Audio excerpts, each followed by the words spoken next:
नमस्कार शेतकरी मित्रांनो, स्वागत आहे आपलं स्मार्ट मराठी माहिती या युट्यूब चॅनलवरती। मित्रांनो, बरेच दिवसापासून चर्चा होती की शेतकऱ्यांना जे आहे ते एक विशिष्ट आयडी कार्ड मिळणार आहे, ज्याला फार्मर युनिक आयडी कार्ड असे देखील म्हटले जाते। आणि ते जे आहे ते शेतकऱ्यांचं जे त्याला शेतकरी आधार कार्ड देखील म्हणत आहे। तर जे शेतकरी कार्ड आहे ते कसं ऑनलाईन करायचं आणि कसं बनवायचं तेच आपण आजच्या व्हिडिओमध्ये बघणार आहोत। शेतकरी कार्ड हे महत्त्वाचे का आहे, तर या कार्डाशिवाय इथून पुढे शेतकऱ्याला कोणत्या योजनेचा लाभ मिळणार नाही।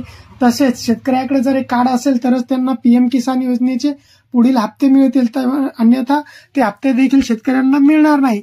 तर ते कार्ड हे कसं ऑनलाईन करायचं तेच आपण आजच्या व्हिडिओमध्ये बघणार आहोत।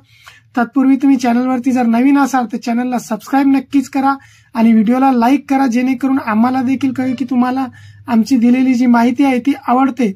तर सर्वप्रथम ॲग्रीस्टेक या वेबसाईटवरती यायचं। या वेबसाईटची लिंक मी खाली डिस्क्रिप्शन बॉक्समध्ये दिलेली आहे।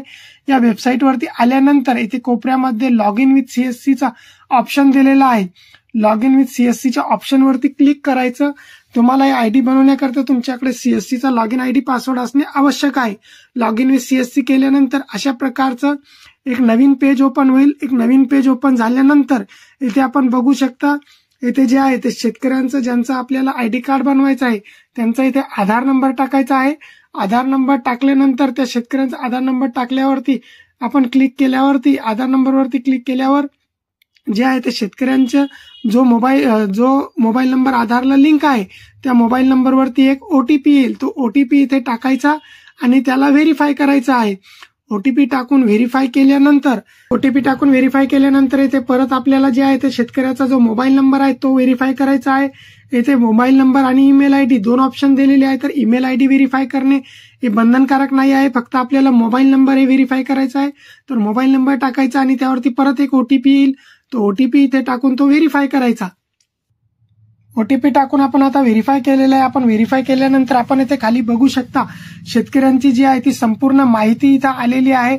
सर्वप्रथम शेतकऱ्याचं नाव इंग्रजीमध्ये, त्यानंतर त्यांचं मराठीमध्ये नाव, त्यानंतर जे आहे ते शेतकऱ्यांचं जेंडर, मेल फिमेल जे असेल ते शेतकऱ्यांचं जेंडर आलेलं आहे। त्यानंतर सर्वात महत्वाचा म्हणजे कास्ट, जे शेतकऱ्यांचे जात आहे ते जात प्रवर्ग आपल्याला इथे निवडायचा आहे। एससी, एसटी, ओबीसी, जनरल जे इथं शेतकऱ्यांची कॅटेगरी असेल ती इथं आपल्याला निवडायची आहे। शेतकऱ्यांची जी कास्ट कॅटेगरी आहे, जातीचा प्रवर्ग तो निवडायचा आहे, तो निवडायला विसरू नका। जात प्रवर्ग निवडल्यानंतर आपण इथे खाली बघू शकता, येथे जे आहे शेतकऱ्याची जन्मतारीख जी आधारवरची आहे ती जन्मतारीख दाखवण्यात येईल, शेतकऱ्याचं वय दाखवण्यात येईल। आता इथे खाली आल्यानंतर जे आहे ते शेतकऱ्यांचं जे सर्वात महत्वाचं आहे तो म्हणजे ऍड्रेस।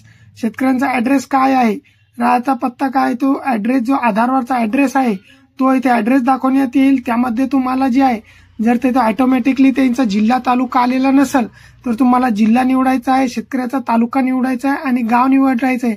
आपण गाव निवडल्यानंतर इथे खाली ऑटोमॅटिकली जे आहे ते शेतकऱ्यांचा पिनकोड येऊन जाईल। त्यानंतर जे आहे ते शेतकऱ्यांचा आता आपल्याला लँड रेकॉर्ड निवडायचा आहे, जे लँड डिटेल आहे ती शेतकऱ्यांची निवडायची आहे।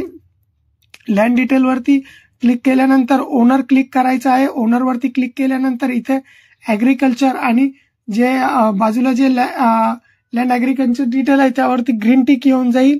त्यावरती खाली यायचं आणि फेच डिटेल वरती क्लिक करायचं। फेच डिटेल वरती क्लिक केल्यानंतर इथे आता आपल्याला शेतकऱ्याच्या सातबाऱ्याची माहिती भरायची आहे। सर्वप्रथम त्याचा जिल्हा, आपला जिल्हा निवडायचा आहे शेतकऱ्याचा। नंतर जिल्हा निवडल्यानंतर त्यांचा तालुका निवडायचा आहे। तालुका निवडल्यानंतर शेतकऱ्यांचं शिवार निवडायचं आहे आपल्याला। इथे बहुतेक वेळेस शेतकऱ्यांचं शिवार वेगळं असते आणि गाव वेगळं असते। तर सातबाऱ्याची माहिती टाकत असताना जे आहे ज्या शिवारात शेतकऱ्यांचं जमीन असेल तो शिवार निवडायचा आणि इथे खाली त्यांचा गट नंबर टाकायचा। गट नंबर टाकून सबमिट करायचं। गट नंबर टाकून सबमिट केल्यानंतर जे आहे ते बाजूला लगेच त्या सातबाऱ्यामध्ये जितक्या शेतकऱ्यांची नावं असतील त्या सर्व शेतकऱ्यांची तिथे नावं दाखवण्यात येईल। त्या नावामध्ये आपण ज्या शेतकऱ्यांचं रजिस्ट्रेशन करत आहोत त्या शेतकऱ्यांचं नाव तिथे निवडायचं आहे। नाव निवडल्यानंतर त्या नावावरती क्लिक करायचं। नावावरती क्लिक केल्यानंतर त्या शेतकऱ्यांचे जितके सातबारे असतील, एकापेक्षा जर जास्त सातबारे असेल तर ते सर्व सातबारे दाखवण्यात येईल। तर ते सर्व सातबाऱ्यावरती क्लिक करायचं। आता हे शेतकऱ्यांचा एकच सातबारा आहे, ते इथे एकच दाखवत आहे, त्यावरती मी क्लिक करणार आणि खाली क्लिक केल्यानंतर ते गट नंबरच्या समोर जे बॉक्स आहे त्यावरती हिरव्या रंगाचे टिक करायची आहे। टिक केल्यानंतर जे आहे ते इथे खाली यायचं आणि खाली जे सबमिटचा ऑप्शन आहे त्यावरती क्लिक करायचा आणि जी शेतकऱ्याची सातबाऱ्याची डिटेल आहे ती डिटेल सबमिट करायची. डिटेल सबमिट केल्यानंतर जे फेस डिटेलच्या समोर जे ऑप्शन आहे फार्मर डिटेलचा त्यावरती क्लिक करायचं. त्यावरती क्लिक केल्यावरच जी आहे ती तुमची जे सातबाऱ्याची शेतकऱ्याची डिटेल आहे ती डिटेल ही व्हेरीफाय होणार आहे. व्हेरीफाय झाल्यानंतर तिथं जे शेतकऱ्याच्या नावासमोर जे बॉक्स आहे ते बॉक्स ऑटोमॅटिकली तुम्ही फेस डिटेलच्या समोरचं क्लिक केल्यानंतर जी डिटेल आहे ती व्हेरीफाय होऊन जाईल. ती डिटेल व्हेरीफाय झाल्यानंतर खाली यायचं. परत खाली आल्यानंतर तिथे शेतकऱ्यांचा गट नंबर आणि त्याची संपूर्ण जमीन किती आहे ती जमीन दाखवण्यात येईल. त्यानंतर परत खाली यायचं. खाली आल्यानंतर जे कन्सल्ट आहे जी संपूर्ण आपण आपण जे माहिती देत आहोत ती संपूर्ण खरी आहे आणि यामध्ये कोणत्याही प्रकारची चूक नाही आहे अशा प्रकारचं जे कन्सल्ट फॉर्म आहे त्यावरती टिक करायचं आहे. इथे आपल्याला 4 जागी टिक करायचं आहे. जे 2 आहे ते 2 कन्सल्ट फॉर्म हे शेतकऱ्यांसाठी आहे तर 1 कन्सल्ट फॉर्म हा CSCVLE साठी आहे.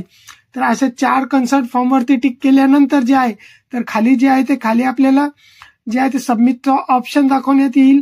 फॉर्म सेव्ह करण्याचा ऑप्शन दाखवण्यात येईल. 4ही आपण याच्यावर टिक केल्यानंतर आणि संपूर्ण माहिती भरल्यानंतर जे आहे ते आपल्याला इथं फॉर्म सेव्ह करायचा आहे. केल्यानंतर जे आहे ते आपल्याला परत आता इथे आधार ऑथेंटिफिकेशन करायचं आहे. शेतकऱ्यांचं आधार ऑथेंटिफिकेशनसाठी त्यावरती परत क्लिक करायचं. आधार ऑथेंटिफिकेशन वरती क्लिक केल्यानंतर जे आहे ते परत पुढच्या पेजवर आपल्याला नेण्यात येईल. पुढचा पेज ओपन होईल. या पेजवरती जे आहे ते आपल्याला परत शेतकऱ्यांचा इथे आधार नंबर टाकायचा आणि गेट OTP वरती क्लिक करायचं. आधार नंबर टाकून गेट OTP वरती क्लिक केल्यानंतर जो आधारला जो मोबाईल नंबर लिंक आहे त्या मोबाईल नंबरवरती परत एक OTP येईल. तो OTP इथे टाकायचा आहे आणि त्याला सबमिट करायचा आहे. OTP टाकून सबमिट केल्यानंतर आपण बघू शकता आपला फॉर्म हा रजिस्ट्रेशन सक्सेसफुली झालेला आहे. याचा मेसेज हा शेतकऱ्यांच्या मोबाईलवरती लगेच रजिस्ट्रेशन रजिस्ट्रेशन सक्सेसफुल झाल्याचा मेसेज हा शेतकऱ्यांच्या मोबाईलवरती येतो. तसेच जे आहे ते याची एक पावती देखील PDF स्वरूपात येते. ती आपण डाउनलोड करून घ्यायची किंवा त्याची एक प्रिंट काढून शेतकऱ्यांना द्यायची जेणेकरून जो त्याच्यावरती फार्मर रजिस्ट्रेशन नंबर आलेला आहे तो भविष्यात तुम्हाला जेव्हा आपल्याला ID डाउनलोड करायचा असेल तेव्हा हा फार्मर रजिस्ट्रेशन नंबर जो आहे तो आपल्याला कामी पडेल. जे शेतकऱ्यांना याची एक प्रिंट देखील द्यायची आहे. आणि आता हे जे रजिस्ट्रेशन केल्यानंतर जे आहे ते या सर्व याची तपासणी होईल आपल्या माहितीची आणि त्यानंतर जो आहे तो जो आपला फार्मर युनिक ID कार्ड आहे तो शेतकऱ्यांना जनरेट होईल. मित्रांनो, अशा प्रकारे जे आहे ते आपल्याला जे तुमचं जे शेतकऱ्यांचं जे फार्मर युनिक ID कार्ड आहे जे शेतकरी कार्ड आहे ते ऑनलाईन करायचं आहे. याबाबत तुम्हाला जर कोणत्याही प्रकारची अडचण येत असेल ऑनलाईन करण्यामध्ये तर खाली डिस्क्रिप्शन बॉक्समध्ये आपल्या व्हॉट्सअप ग्रुपची आणि टेलिग्राम ग्रुपची लिंक दिलेली आहे. त्या लिंक त्यावरती तुम्ही मला मेसेज करू शकता. तुम्हाला जर कोणत्याही प्रकारची अडचण येत असेल ऑनलाईन करण्यामध्ये किंवा काही शेतकऱ्यांना अडचण असेल तर तुम्ही मला मेसेज करू शकता. आणि चॅनलवरती जर नवीन आला असाल तर चॅनलला सबस्क्राईब नक्कीच करा.